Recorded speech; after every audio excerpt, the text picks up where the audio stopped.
ಎರಡನೇ ವೀರ ಬಲ್ಲಾಳನ ಹೆಂಡತಿ ಅಭಿನವ ಕೇತಲಾದೇವಿ ಈ ಕೇದಾರೇಶ್ವರ ಗುಡಿ ಯಾಕೆ ಕಟ್ಟಿಸಿದ್ರು? ಈ ಕೇದಾರೇಶ್ವರ ಗುಡಿ ಕ್ರಿಸ್ತಶಕ 1119ರಲ್ಲಿ ಕಟ್ಟಲಾಗ್ಯದ. ನೀವು ಫಸ್ಟ್ ಹೊಯ್ಸಳೇಶ್ವರ ಟೆಂಪಲ್ ನೋಡಿ, ಅದಾದ್ಮೇಲೆ ಜೈನ್ ಬಸ್ತಿ ನೋಡಿ, ಅದೇ ಲೈನ್ ದಾಗ ಈ ಗುಡಿ ಕೇದಾರೇಶ್ವರ ಗುಡಿ ಅದ. ಇದನ್ನು ನೋಡ್ಬೋದು ನೀವು ಬಂದಿಲ್ಲಿ.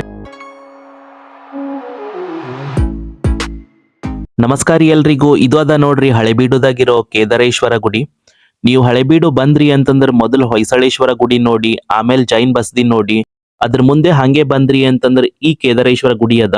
ಈ ಗುಡಿ ಹೊಯ್ಸಳರ ರಾಜ ಎರಡನೇ ವೀರ ಬಲ್ಲಾಳನ ಹೆಂಡತಿ ಅಭಿನವ ಕೇತಲಾದೇವಿ ಕ್ರಿಸ್ತಶಕ 1119ರಲ್ಲಿ ಕಟ್ಸ್ತಾರ.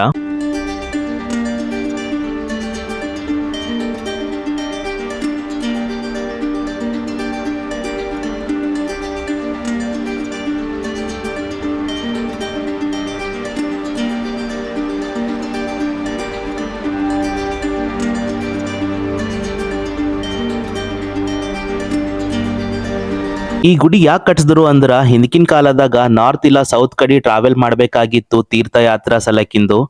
ಅವಾಗ ಇಷ್ಟೊಂದು ಟ್ರಾನ್ಸ್ಪೋರ್ಟೇಶನ್ ಫೆಸಿಲಿಟಿ ಇರಲಿಲ್ಲ, ನಡ್ಕೊಂಡು ಹೋಗ್ಬೇಕಾಗಿತ್ತು. ಕೇದಾರ್, ಹರಿದ್ವಾರ್, ಬದ್ರಿನಾಥ್ ಎಲ್ಲಾ ಪುಣ್ಯಕ್ಷೇತ್ರಗಳಿಗೆ ಹೋದರೂ ವಾಪಸ್ ಬರ್ಬೇಕು ನಡ್ಕೊಂಡಂದ್ರ ಗ್ಯಾರಂಟಿ ಇರಲಿಲ್ಲ. ಕಾಡು ಪ್ರಾಣಿಗಳು, ದರೋಡೆಕೋರರ ಕಾಟ ಇತ್ತು. ಪ್ರಜೆಗಳ ಆತ್ಮರಕ್ಷಣೆ ಮತ್ತು ಹಿತದೃಷ್ಟಿಯಿಂದ ಕೇದಾರೇಶ್ವರ ಗುಡಿ ರಾಣಿ ಕಟ್ಸ್ತಾರ.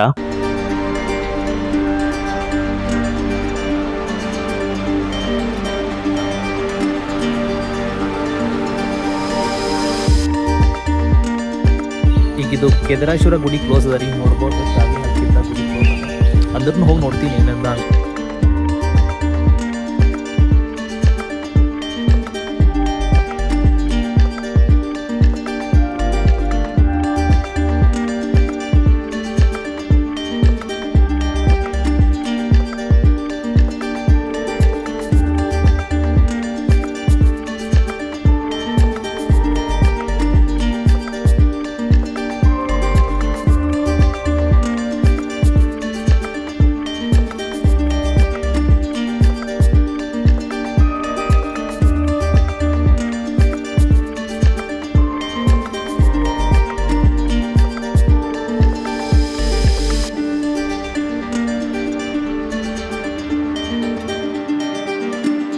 ನಾವು ಬೇಲೂರು ಚನ್ನಕೇಶವ ಮತ್ತು ಹಳೆಬೀಡು ಹೊಯ್ಸಳೇಶ್ವರ ಗುಡಿದಾಗ ಏನೇನ್ ಶಿಲ್ಪಕಲೆಗಳು ನೋಡಿದೇವೋ ಅದೇ ತರ ಶಿಲ್ಪಕಲೆಗಳು ಇಲ್ಲೂ ನಾವು ನೋಡ್ಬೋದು.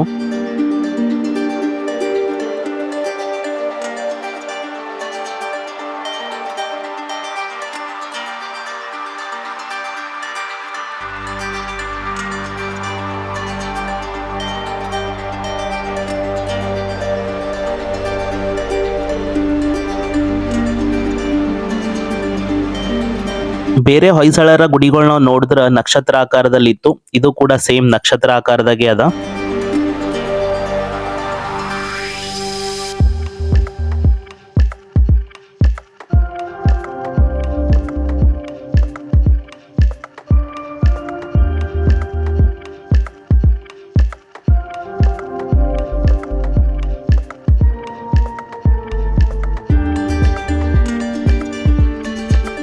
ಇದು ಆಗಿತ್ತು ನೋಡ್ರಿ ಹಳೆಬೀಡಿನ ಕೇದಾರೇಶ್ವರ ಗುಡಿದ್ದು complete video. Thank you for watching.